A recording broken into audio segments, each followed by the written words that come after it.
Right. But tough act to follow because everyone who's gathered over here, which is a fairly packed house, have come to actually see Sheila.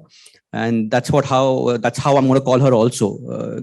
Gone having gone through a lot of her own interviews as such, but while she is on the way, which is right here on the screen, I'll perhaps read out what I thought I must welcome her with, so that when she comes on stage, or rather on screen, we can just go directly into the questions. So I am certain that everyone's familiar with her. For those of you who are not, let me just rush you through what I've been able to pick up. Well, uncontainable, authentic, unflinching, and charismatic. Very few people can claim to have lived on their own terms as Ma Anand Sheela has. Yet, controversy continues to follow her, whether it's her portrayal in Wild Wild Country on Netflix or the Osho Foundation's take on Netflix. A wide range of opinions have concealed for too long the real Sheila Bernstein, and that's what her current name is. For those of us unfamiliar to her eventful life so far, she was the personal secretary of Bhagwan Sri Rajneesh in the 1980s and managed the Rajneesh commune in West Coast Country, Oregon, USA. She was finally sentenced in prison, served time, and walked out in 3 years. Today, she manages two homes for the disabled and the elderly in Switzerland, and where, in fact, these are two homes that she founded herself. 30 years have gone by, and she is still in love with Bhagwan Sri Rajneesh and his teachings. If you look at some of the videos that happened after she went away, both had some strong things to say about each other. But yet, she says, and she believes, and I also believe, that she's still in love with Bhagwan Sri Rajneesh and his teachings. 30 years have also gone by, and they are both adored and slandered by the world at the same time. Her memoirs, By My Own Rules, which is right here, is a collection of glimpses from her past, as her adventures, her lessons, beliefs, inspirations, and the 18 rules that define her life. So when she comes here, I would be hoping to do a combination of two things: read out passages from a book and see how that can be inspiring to those who are reading it. Thank you, Sheela, for joining us at the Bangalore Lit Festival.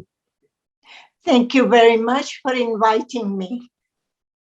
Sheela, if I may, and I hope it's okay if I call you Sheela. Definitely. That's my Fantastic. name.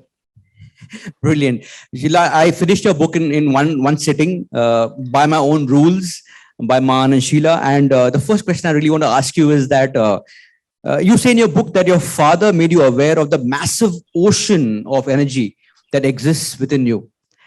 Tell me about your concept of being there, because you're an institution builder. There are two homes that you run. And what does this concept of being there mean when the world, at least a section of it, calls you a cult leader? So what is this concept of being there? Concept of being there is I am there for you and you are there for me without judgment. So when someone needs my help, I'm available. But it happens also, there are moments I need help and they are there for me. Maybe the difference of help differs. But being there, we have forgotten how to be there. For example, parents are getting old. They require their children to look after them or help them with their daily existence. But children are not there, either physically not there or mentally not there, psychologically not there. And being there is exact opposite of there. Got that.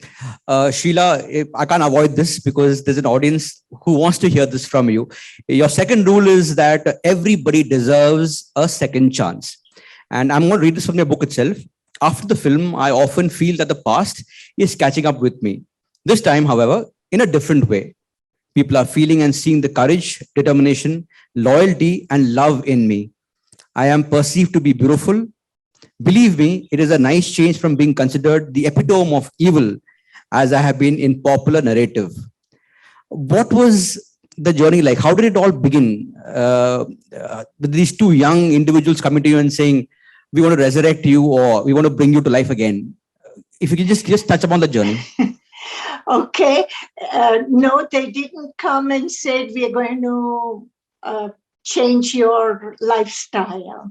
They came for their own purpose, which is they wanted to make a film. They were a young filmmaker. They came across hours of raw materials on Rajneshpuram and our project and Bhagwan. And my father had said, every opportunity you get, you must speak, you must write. And result was that when they came to ask me, will I participate? I said yes. They came here for 5 days. They filmed me from morning till evening. For 5 days, they had many, many questions to ask me. I told them, please ask me when you are interviewing me and filming. I don't need to know anything. I will tell you my truth without knowing what you're going to ask me.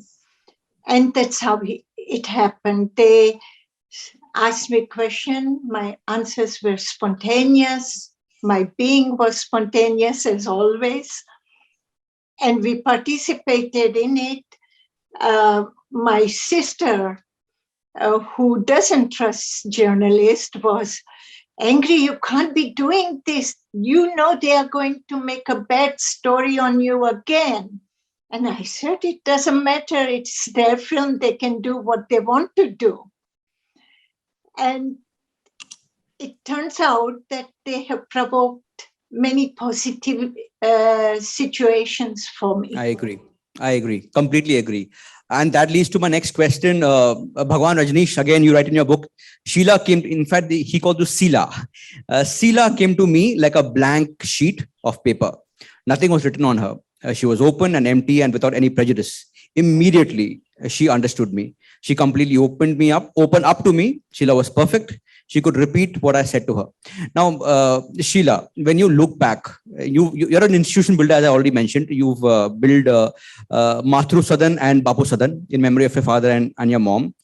But then when you just think of an entire country that you built from ground up, making 10,000 people self-sufficient, having an airfield, firepower, a sheriff, mayor, etc.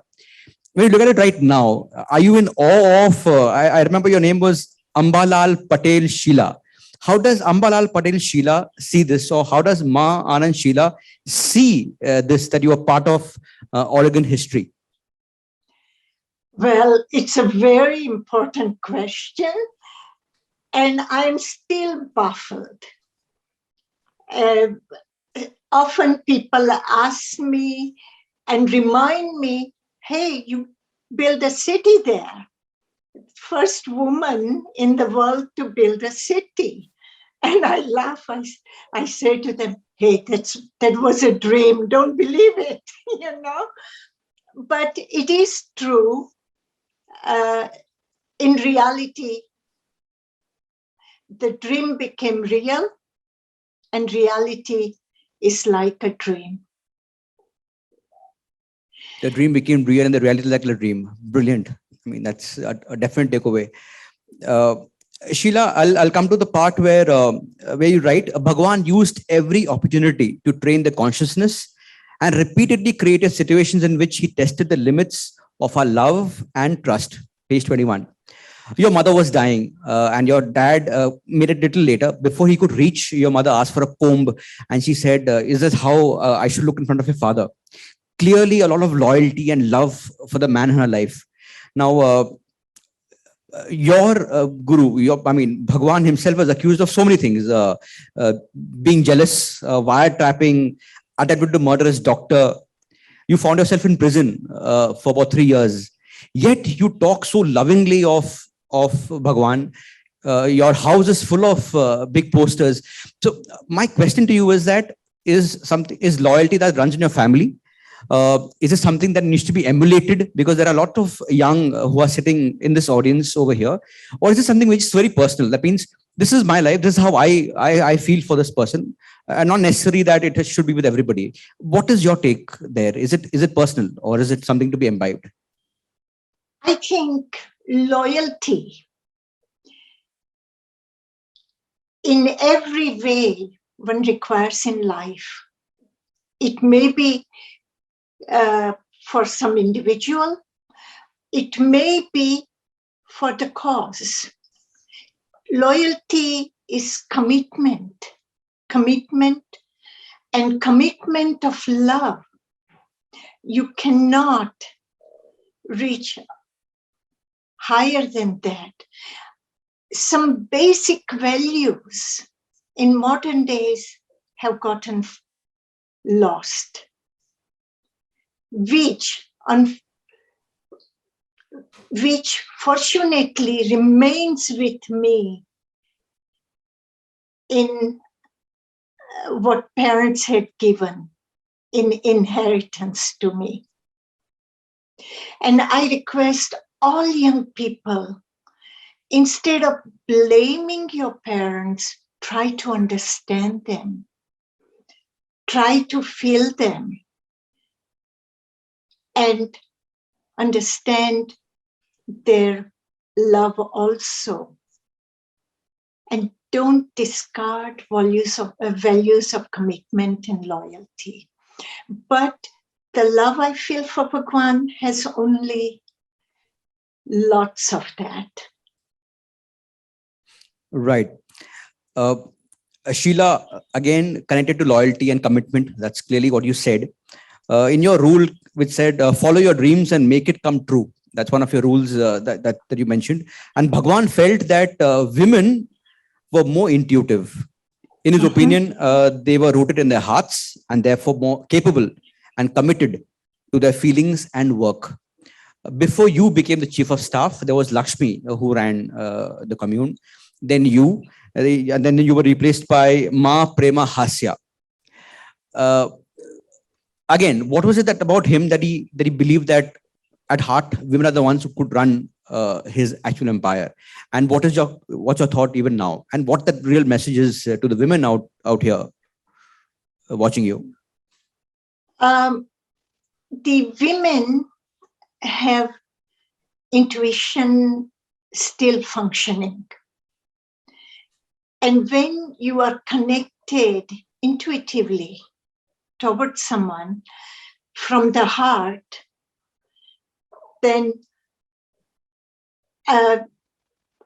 your commitment and your loyalty is automatic, as far as I'm concerned. I have been married before I met Bhagwan with a young man for 13 years.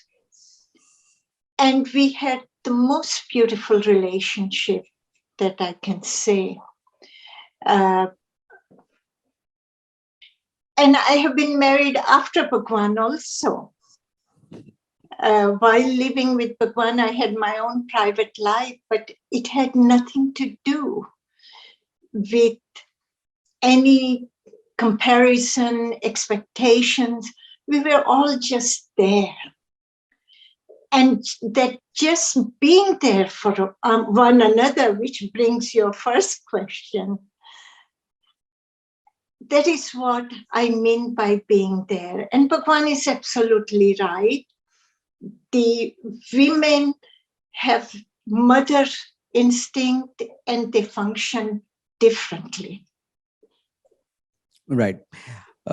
In the chapter, a daily routine provides discipline and structure. You mention of a drug addict who comes to your home without you realizing it. And then, and you say that drug addiction is an illness of choice. It alters the character of an individual. Addicts become self-centered and manipulative.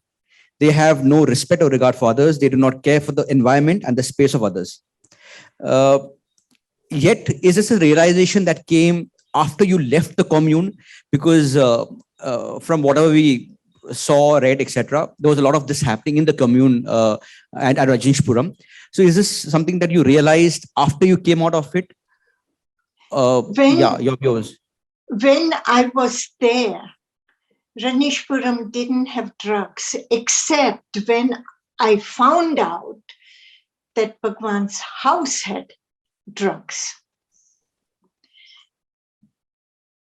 And when I worked with a drug addict, that's when I started seeing these traits and compared it, or it became a mirror for me to understand part of Bhagwan also, because I had seen Bhagwan totally differently. My relationship with him, when I first met him, he was a different man. And then seeing him after so many years somehow did not function in my brain, but it was not my business. When I could not comply with it, I chose to leave him. So Right. there are similarities, and I say to people who take drugs, do a bit of introspection. Right. A very interesting chapter on sex and sexuality are natural. In the chapter, you write, you also talk about something called black hole of love. Tell us about it and the importance of it to us. The black hole of love.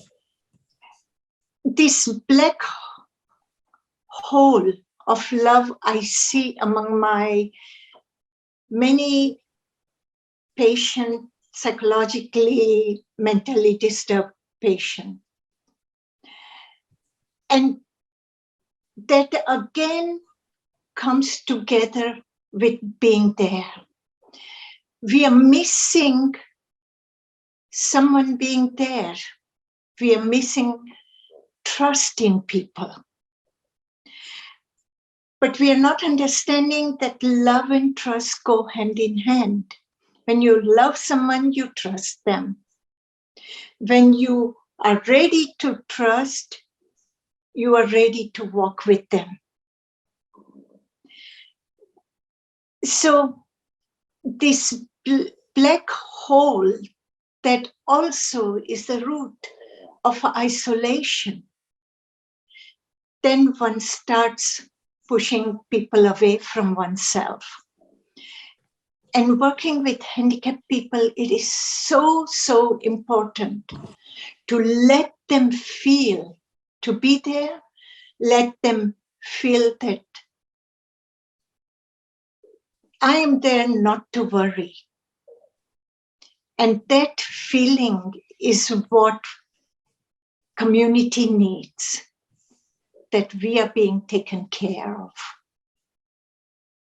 Beautifully put, beautifully put. And I'll read something and tell me who said this to you.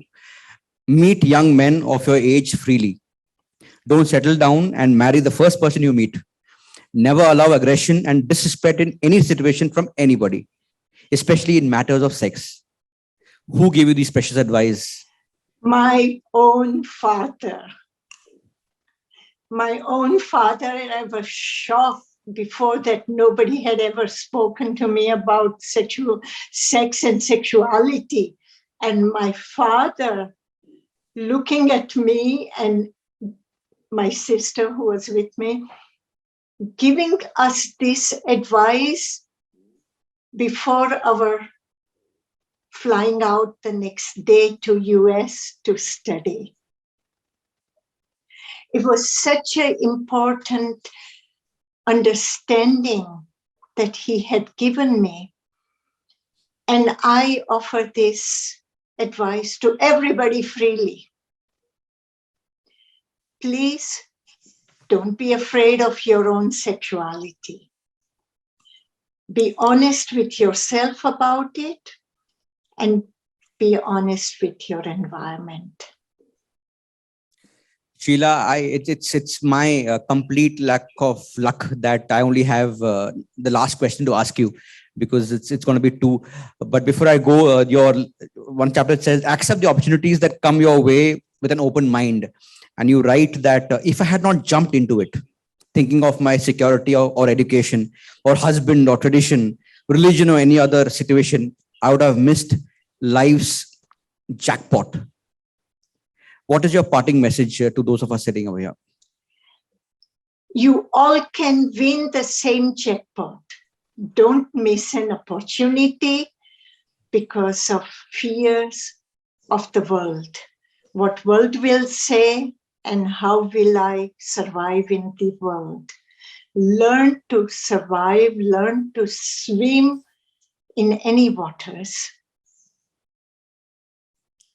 Absolutely spectacular. Ladies and gentlemen, yeah, we have time for one question. If Yeah, hi Sheela. This is Bharat, and I'm a 30-year-old writer. So I had a question because we were I'm a part of a book club, and we were discussing about Osho and about the journey which you had with him.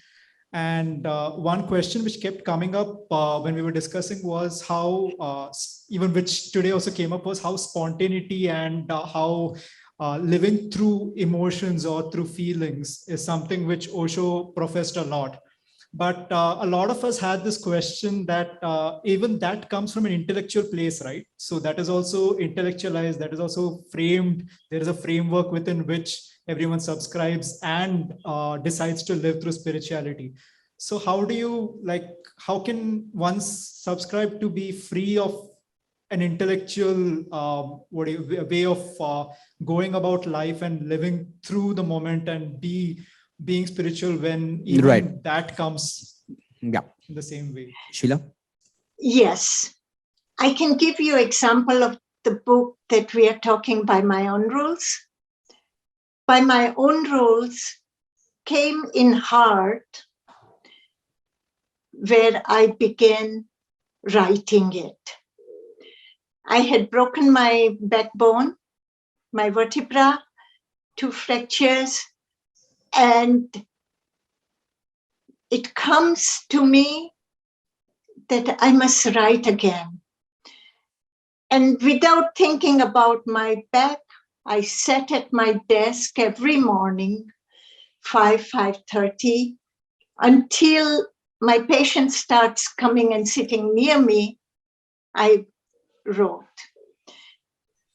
And I didn't intellectually think or do something.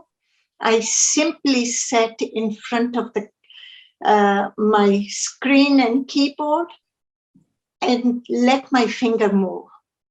What came in heart, that's how I write. And one can say that I cannot be spontaneous because it is mind situation, but no, try it.